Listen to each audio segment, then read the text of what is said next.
are go for liftoff in T-minus 30. Hit the record button.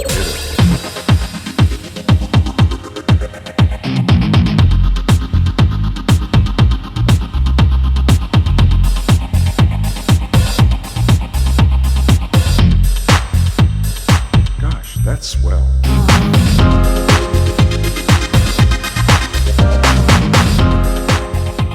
Italo's Blog Talk Radio. Welcome to Italo's Blog Talk Radio. This is Italo, and I have another guest. I'm having so many guests lately. I'm like, I love it. So, Cassie, is that how you want me to address you? All right. Sure. There she is. How are you doing today? I'm good. How are you doing? I'm good. Being kind of hectic this morning, but it's fine. I already have my coffee. I already have my water. Yeah, I didn't. I poured some iced coffee with no ice. That's how fast it was. Okay. For those that don't know, Cassie, she goes by, is it corn-fed ass? Oh my God, no! And everybody does that. They make the mistake. There's an S in there. It's corn-fed sass because I'm sassy. This is your podcast. You don't even know my name. Right? Sorry about that. No. Don't worry. I'm gonna bring it up lots. Yeah, thanks for correcting me. It's funny because there's other people who've made that mistake, and maybe if I've gone on their lives or whatnot, and they'll say, or they'll refer to me and tag me in something and say, this goes out to corn-fed ass. And I'm like, oh God, no, it's sass. There's an S in there. I guess that people associate me with my ass as well. So maybe. No, I don't. I've never seen your ass. It's big and beautiful, but I don't know. I bet.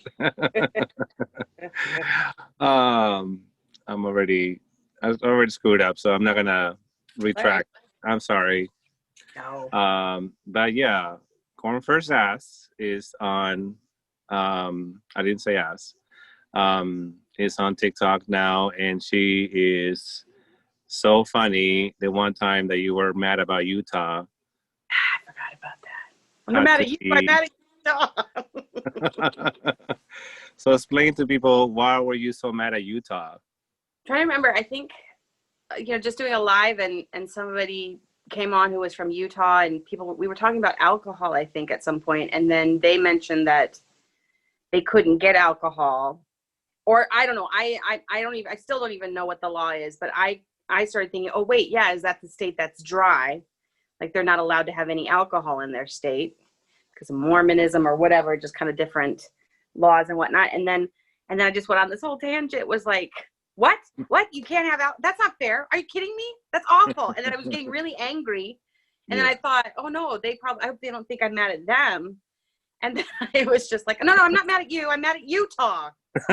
That's it. I thought it was pretty funny. That's it. I'm not mad at you. I'm mad at Utah. And I'm like, that's a perfect t-shirt. I was going to say, that'd be a perfect t-shirt right there. I'm not mad at you. I'm mad at Utah.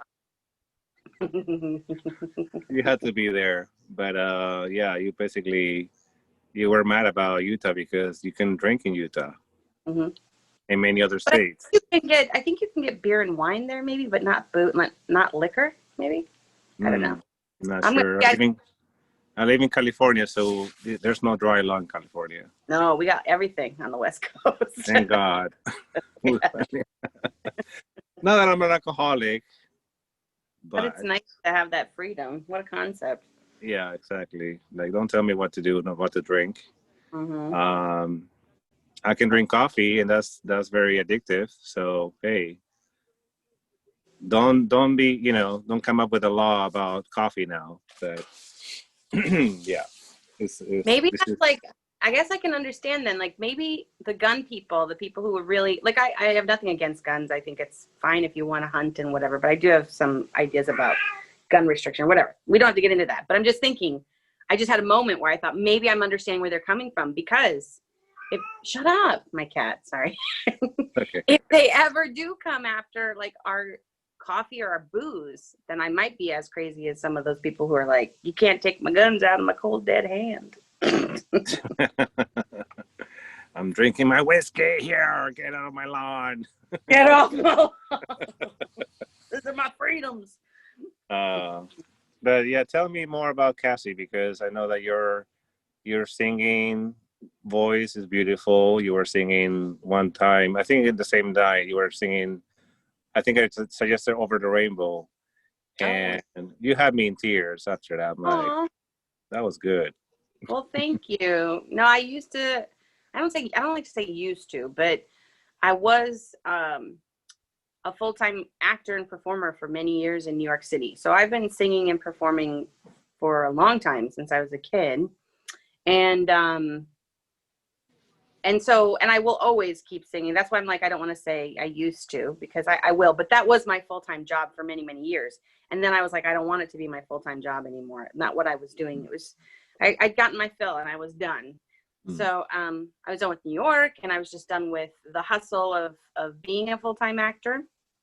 And I was ready for something else. So I still sing. I think I had just moved here to Seattle about a year ago. And my thought was always, well, once I get settled in, probably after a year, I'm sure I will go back and I'll find a group to perform with, or like a little trio, or I would do something. I know I would still be on a stage at some point. But then the pandemic happened, and it's obviously going to put a stall on that. But I'm sure down the road I'll do it. But that's why TikTok's so great too, is it's just giving me an outlet, like a different stage. You know, I didn't even. Yeah. So that's an opportunity to just be creative and perform. I don't sing that much on TikTok, because my singing. Well, that night you were on fire. Oh, well, thanks. Like in my lives, I will sometime. And, but yeah, when I post videos of me singing, they get nothing, no traction. Really? It's fine. It's Guys, fine. you gotta follow Cassie and don't call her comfort ass. You have to call her comfort sass. Corn-fed sass. Yeah. That name too, because people will ask, like, you know, why did you come up with that name? And at first I was going to maybe try Sassy Cassie something, because that's something that I've used as a performer. And I've even had people, when they write reviews about me for my shows, they would refer to me as Sassy Cassie. So it kind of stuck. And it'd be like in all my press packets and all that stuff. I even had a blog at one point called Sassy Cassie, but a lot of people already had on TikTok Sassy Cassie something. Right. And also, if you look up Sassy Cassie, if you Google it, it used to be that you would always see a picture of me. It's not so much anymore because I don't perform as much. There used to be a picture of me if you Google Sassy Cassie, and then Lil Sassy Cassie, which is the world's smallest stripper. She's 3'2". I gotta Google this. She's amazing. And for a time, I used to think, well, I want to do a one-woman show or like a cabaret show, but have Lil Sassy Cassie be in it with me. And we'll have a little baby grand piano with a pole on it, and she could like perform while I sing. Anyway, so I stopped. You know, I'm doing that, right? Sassy. Yeah, look at her. She's amazing. Lil, and it's Lil, like Lil, Lil Sassy Cassie, or little. Oh, little. Okay. Let's see. Let me see what comes up. Oh yeah.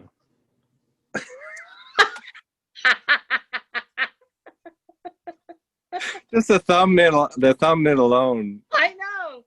Oh wow. There's a lot of video. Okay. Very talented lady. Little.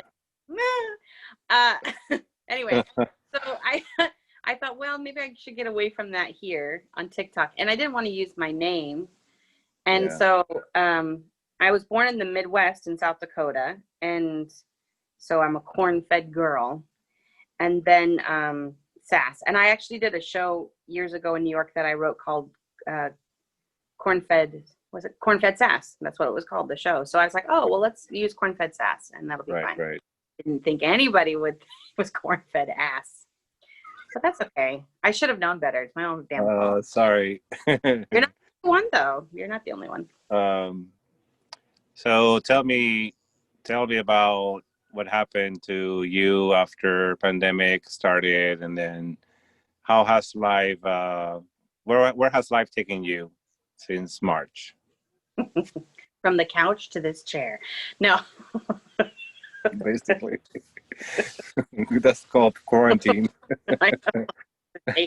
taken me to looser fitting clothing and going through boxes of tissue more than I normally do because I'm crying more. More wine. Was never even a drinker, and I definitely drink more than I ever do because it's something to do. Where have I got? Well, okay, so yeah, right away, my business was shut down because I still work in theater and live performance, and we have a 2,000 seat theater. We're not going to be able to let anybody in. We were one of the first big establishments that was just shut down, and we were shut down 2 days before the opening of a big musical that we'd been working on for months. We'd already put like $1 million into, well, maybe not $1 million, but we put in a lot of money into the show, and it was going to be really great. And that whole cast, the crew, everybody just done. And then I knew right away, I mean, I'm new to this theater I'm working for, but you know, I can look at it from a business side of things. And I thought, okay, well, they're not going to need me because my job is running these shows and there's no shows to run. So I'm probably going to be fired. I'm going to be laid off or something. And very soon I was furloughed, you know, that they were hoping, because at that time we thought, well, maybe this will blow over. Maybe this won't be as bad as we think it's going to be. That's funny. Yeah. And maybe we'll be back in a couple months. And yeah, we're in November, still laughing. I know. So I was laid off, but I was brought back to work maybe just a month and a half after that. But I found myself at home in a state that I didn't know anybody, and I didn't know anybody in this town. So it wasn't even like I could socially distance with somebody and go to their home or, you know, sit in the backyard and just chat. I didn't know anybody. So it was really like, it has been a very challenging time for me for sure, because this is not in my wheelhouse. I'm a people person. If I'm not performing in front of people, I'm working in an industry where I'm dealing with people all the time. And then I'm a social person. I like to go out with my friends. I like my family. And so I'm just in a place that I just don't know. And I'm all by myself. And and then I found TikTok. I mean, it sounds so crazy, but it's been such a helpful thing. It's a community, and it was a way to see people all over the world living life that I wasn't able to live at all. Like, not even having a partner or a friend, you know, like I was like, life is out there and I get to witness it. And then it was sort of like, well, I can be a part of it too. I can make videos. I'm creative. I'm funnier than that video right there. I can maybe come up with something clever. And then it just went downhill or uphill, however you want to look at it, because I dove right in. You know, Dito with me. It's and I was also a theater producer. That's why my name is Italo Productions. And many people say, you know, what kind of producer are you? And I'm like, you know what? Now I'm producing TikTok. Yeah. That's all we can do here, because in California or LA, specifically in LA, there's a thing called Hollywood Fringe Festival, which is modeled after Edinburgh's Fringe Festival, which is famous in Scotland. Anyway. Yeah, Scotland. It's a great so I was into that, and I was gonna be performing for the first time in a theater production that I was writing, and somebody else was directing this time. And we were rehearsing, everything was going well too. And now they just closed the theaters. We lost Theater Row, basically all Theater Row in Hollywood, because these are the independent theaters, right? Where you can do a solo show, you can do a musical, you can do whatever. That was the only outlet I had for 2 years. And so now they're doing virtual theater, and I admire them for that, but theater is not to be virtual, in my opinion. Mm-hmm. So, you know, it's hard. very different. We're doing a virtual season too, and I think we're doing it pretty well, but there's so many people who are so resistant too to even like embrace it, and they're like, well, we'll be back when you were back in the flesh. And I'm like, well, if you don't sign up now just for this one, hopefully one season, we might not be back in the flesh. So just join us for this little journey, please. Right. Yeah. It's hard. And then It is even like hard. some of the content that we're showing, some of the productions that we've had so far, you know, I was skeptical going in, but then I would watch some, and some of them are really well produced. And I think, and then some of them aren't. I mean, I've seen some with some of the biggest names you can think of, and I won't say who, but I was like, oh, this is super disappointing. And I don't think, I mean, it's a combination of some performers, obviously the magic is their interaction with a live audience, right? Mm-hmm. And them playing off of them, the energy of that. And also just, I think it also could be some of the direction. Maybe it's an older directors that are working with them who have no idea how to do this either. Mm-hmm. And I've seen some with people who've just said, okay, let's embrace it and think outside the box. And what can we do to try to make it feel intimate, like it is, but also not pretend like we're not in a theater. We are doing this while you're watching me on a small screen or on your TV in your pajamas. Like, let's kind of recognize that. I watched one recently too, and I will say who it was. It was Laura Benanti, who is a Broadway actress, and she's also television shows. I think she's on Younger, and like, I don't know, maybe Supergirl or something. I don't watch the shows that she's on, but also she does Melania Trump on Stephen Colbert. Like, she's the one who does the impersonation of Melania Trump. Okay. She's also a Tony Award-winning actress, and she just did a concert last week. And it was a cabaret style show with just her, a piano player, and an Italian jazz guitarist. And she's also someone who uses TikTok, and she's on Instagram. So she has, I don't know if that helps, but she has a keen eye for knowing what it's going to look like on a small screen. I'm making the assumption that that's in her head, even if it's subconsciously. She knows how to play to it and play to the cameras a little bit. And she's also a fantastic performer. So it was really, really, really good. And even though there was no audience there was some crew and that's about it. I don't know who told them to do it, but this is what I would have done. She said, either she said it or her director said it, you know, give her energy, applaud, you know, be vocal. It may sound small, but it's going to be so much better. And it was a really good show. Yeah.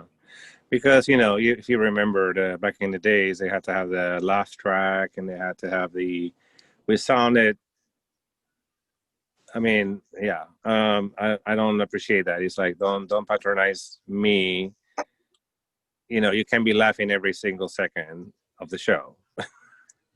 So having a live reaction is you can tell what's working with the audience and what's not working with the audience. And she played all that even that little bit of what she was getting from the folks in the house. That's great. Yeah, you have to have, it's a different juggernaut. Like, having to deal with acting for the stage is different than acting for the theater. I mean, the TV, and as well as, you know, now virtual. It's a different technique. I don't know because it hasn't been that long that we've been in quarantine and we can't figure it out. Yeah. But we'll get there. We'll get there, I guess. Once we say farewell to 2020. There's some theaters too. My theater I work for is doing this, but I saw a college theater. I saw a TikTok. They were like advertising it. I don't remember I think I saved it, but they are doing radio plays, like old time radio plays, right? We're doing radio plays in my theater too. Like, we built sound booths for the actors to go in, and we're doing, I think, radio musicals, not just radio plays, but a radio musical. And I think that's great. People can listen to it on a podcast. Awesome. But what I saw this college doing, and I went, oh man, we should be doing this too, is that this college is doing a radio play on their stage. And they didn't build booths, but they have like dividers. The actors, when they're entering, have to enter with a mask on, then they take it off once they're inside their little space. and then they're performing, but they also have a plexiglass window where they can see the actor next to them. And then the college is filming this radio play as well. So people could either, I'm assuming, watch the radio play and watch this interaction happening, or you can just listen to it. See, what we're doing in my theater is it's just a podcast, but now I'm like, gosh, I hope we do some kind of, even if it's just something we post on our social media or something, to be able to see what really is happening between the actors. Because and I resisted the idea of turning my show into a virtual reality show. However, talking to other producers, they're like, actually, is you have more of an audience being online than being in the theater. Like, you're confined to X amount of seats, and now even less, of course, but distancing. But imagine having just a platform that anybody can log into from anywhere in the world. You can have somebody from Australia log in, you can have somebody from England or from Canada, from whatever. And they actually had success with that. And I'm like, okay, I think I'm going to think about it. I think it's going to change the future too of theater. I hope for the better. You get worried because it's such an art form that's steeped in such history, and you want to protect it. There's so much entertainment already in the world. That was already becoming a challenge for live performance, because people can just, on their phone, they can be entertained. It's in their hand at all times. Like, why would they want to leave the comfort of just being at home in the pajamas to actually go into a space with other strangers to watch a stranger on stage? Yeah. But I think if it's done well, you can't, I don't think we can ever go completely back of not incorporating both now. I think moving forward, when this does clear up, we have to be able to invite other audiences to view in a different way, whether it's through a digital format or something. I don't know. It's going to be interesting. It's a little scary. Yeah, it is scary. I think I was, I was like trying to wrap my hand around that. It's like, it's already scary to me. I'm like, you mean I have to rewrite the whole thing to fit a smaller screen and have no audience? I can do that. But I guess now that it's been so long, I'm like, well, I have other ideas, so it doesn't have to be that one. It can be, like we're doing right now, or it can be just a virtual call, and then you have this performance. I don't know. Many things you can do. But there is something to be said about, what is it? There's science proven that when you get an audience full of people in a space and there's a show going on, that their heart rates and their heartbeat in sync, they become in sync. It's scientific. Really? Yeah. Oh, wow. That the heartbeat is within the same pattern at a certain point when everybody's sitting there in that dark space focusing on the stage. So that's something very special and unique that happens for everybody in that room. And also, it's a different piece. That's why it's art. It's a different work every single performance, because it's never the same. That's what's so special about it. So I don't think it'll die. I don't think it'll go away forever. But it's just going to change a little bit. We'll come back. Look at the plexiglass and... We'll just be acting with these big boxes on our heads. Well, have you seen the I love what is it? iHeartRadio concert? They had it on TV, and they had the performers, come in and it was weird. It was like one of them was a hologram.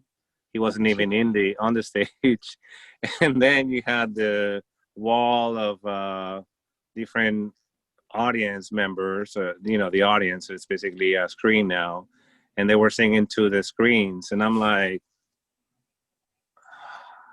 there's some theater too that was I think in Pennsylvania somewhere. They built like on their stage, on the actual stage. So they're not having people sit in the audience where they normally would and traditionally would. So they've built on their stage like a circle, a theater in the round. And it's a circular structure. And then with plexiglass all around, it's almost like those peep shows. The actors are going to be in the middle, in the circle. And then the audience is going to be in the round. And I actually thought like months back, but I didn't get into it because I don't even know Seattle if there's anything like that here. But I was like, there's going to be no holiday shows this year. I should do a Christmas show, holiday show.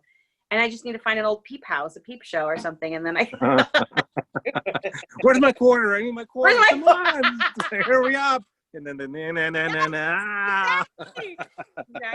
I think it's brilliant. That is an amazing concept. Mm-hmm. I would pay for it. I would pay. Right? Yes. It comes in with a big bag of quarters. You can just be with your little, family or just by yourself, and you can just be a little creep and. Okay. Christmas Creep. That's the name of the show. I love it. Hey. The Creep Show. The Creep Show. Great. But yeah, I mean, yeah, things are changing as we speak, so yeah, the elections are over, holidays are coming. I don't know if I'm being optimistic, but I think a change is going to come. I'm just trying to spread positivity, but sometimes, my cup is empty and it's just like, how do I get it, but yeah, you're right. TikTok has actually, and there's, you have to find your niche of people that are like, okay, I'm low on energy, so let me go to this one person's live and get some, and it's not like I'm not sucking energy. I'm just like getting energy from the creativity or the funny or the comedy or even the tragedy. Sometimes it's like, okay, this has become like this TikTok thing has become for me like watching, I was saying that before, like watching real life, happening in front of your eyes. They're watching people washing dishes or taking a shower or, it's real, the real world. It's also, honestly, it is also sort of, it's addictive. Very. It's like, it's a very, I think the reason why it's also taken off is because it's small doses. It's not like we don't have to be invested very long into each little story because it can only be 15 to 60 seconds, right? And unless you're watching a live or whatever, but you don't have to be invested mentally too much and physically too much. You can just kind of zone out and be in that and flip. And you get that dose of either laughter or maybe like a sentimental feeling or whatever. And then you just keep going. And then if you put the phone down, then you start getting panicky and jittery because the real world's setting in and you're realizing what's going on. It's like, oh, get me back in there. It's very addictive too. So I definitely understand the negative bits about it. But for the most part, I think it's really great. I think it's a great platform. And I never would have thought, like, I didn't know much about it at all. And I so wish I could go back to the day that I decided to download it. I want to know what video got me inspired to just say, I could do this too. I'm going to download this app or whatever. Because I kind of knew about it. I was on Facebook and maybe I'd see people. I was like, oh, it's the one where the kids dance on that or something. Like I didn't really know much about it. Yeah. And then when I started doing it, what I really enjoyed is the challenge of trying to create real story, a beginning, a middle, and an end, or a beginning and a middle and a punchline, like whatever it is. And you only have not even 60 seconds. You have 59 seconds to do it. Right. And sometimes I'm not able to get it all in the 59 seconds. There has to be part two. Yeah. But I like that. And I never thought I would enjoy that so much. But I really think it's super, I don't know, for me as a creative person, I really like that challenge a whole lot. Yeah. And actually 1 minute now that I've been on it so long and making videos myself and everything, it is a long time. You can actually do what, like you said, the beginning, the middle, and the end in under 1 minute, sometimes 30 seconds. And I'm like, how did we get so creative and just cut it down? Like, no, people are not going to watch this because it's too long. Make it to 15 seconds. Okay, let's just pack it all up in 15 seconds with transitions and so it's made for ADD. People that have ADD are just having their time of their lives because. I know it makes me worried though too, because it's like, storytelling is, the richness of storytelling sort of taken away too in some aspects. You have even the ones that are like story time, like they're like trying to vomit it out really fast before you flip the switch. You have to hook them in really quick, and I don't even know if in the real world if that's going to affect how people actually communicate with one another. Like, are we going to be talking? I have to tell you something really fast because this is having a little. I have become a little bit like that actually in real life, like outside of TikTok. Yeah. And, if you don't get to your point in like 1 minute, I'm like, come on, get it out. A TikTok right now. Yeah, I could have watched like 100 videos by now, and you're still talking about nothing. But listen, this is actually I like to actually welcome you, and if you have any production, and I know that I'm putting a lot on me lately. I'm like there's so many people that want to be on the show, but I do actually love theater, and that's my passion. So if you have a production, if you have an actor, if you have a producer, if you have a X, Y, and Z, I don't know if they have that on theaters. You're the X, Y, and Z. Oh, okay. But if you do, let me know because I'd like to promote it and put it on my podcast. Yeah, I'll let you know if and when. I do think I'll be doing a show again in the future. It has to happen. I don't know what it'll be. Yeah, we'll figure it out. We'll come up with something. But listen, we're coming down to the end. But if you want to tell the audience how to follow you. Oh. Yeah. Okay. Where to go? Yeah, you can follow me, I guess, on TikTok at Corn-Fed Sass. S-A-S. It's Cassie Hohn. You can find me on Instagram. And that's CASSIEHOHN. And that's about it. I don't do as much as I used to. Okay. But follow me on now you're gonna be on YouTube, Spotify, Anchor, Google. Well, and if people want to find me they can find me on YouTube as well too. There's some singing performances to find there as well. If you look up Cassie Hohn or Cassandra Hohn, you'll see some of those performances from the past. When we and could you have got to catch her on your lives because your lives are just funny, very funny. They are pretty funny, and they're all over the place. I don't know how many you've been to, but like sometimes there'll be ones that are super funny, and then sometimes we're like crying and getting into our feelings and shit. I like those too sometimes. Yeah, sometimes. But yeah, I'm not mad at you. I'm mad at Utah. Yeah, that was hilarious. That was just like, that's a perfect t-shirt. Whether you're in Utah or not. I'm not mad at you. I'm mad at Utah. That's hilarious. And if anything, if you stick around, you can at least see weird interactions between me and the various men from Morocco or Turkey who are asking me to marry them. That's always fun. So yeah, just comfort the uncomfortableness of me trying to reject these men. Oh yeah, Morocco sounds nice though. Sounds exotic. Let's put it that way. But yeah, you don't know what's gonna happen to you when you get there. They'll probably put you in a box or a cage. Perform! And I do it. That's the sad thing. Right. Well, that's our stage. I did Cell Block Tango.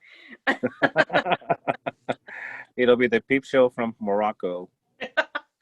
That's another great name. Peep Show you see? We're coming up with so many ideas. But Peep Show from Morocco. Coming to you from Morocco, from a cage, somewhere undisclosed locations. Well, listen, I don't want to. I appreciate your time, and I do want to invite you once again to come and share something else next time. And I need to have breakfast. And I need to. Yeah, I'm super hungry. I haven't eaten, and it's already like, I don't even know what time it is. I think almost 11, right? Yeah, and I'm hungry. So, but for those that are tuning in here, and if you don't follow me on YouTube or Spotify or anything, please do, because by the time you see this on TikTok, it'll probably be another week because I have so many people already in between. So keep up with Italo Productions, Italo's Black Tag Radio, and please follow Cassie. She's amazing. There she is. Thank you.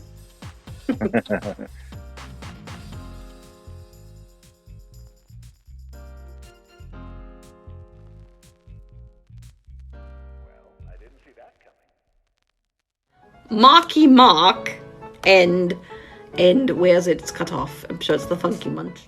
And I'm here to move you. Rhymes will groove you. And I'm here to prove to you that we can party on the positive side and pump positive vibes. So come along for the ride, making you feel the rhythm in my occupations of field vibration. Come on, come on. Feel it, feel the vibration.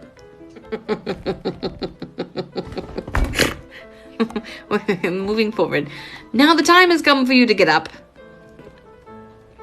The rest had you fed up, but yo, I won't let up. On the rhythm that's designed to make your behind move to what I'm inclined to. Pure hip-hop, no sellout. Okay. Yes, I think we know what the song's about. For reals.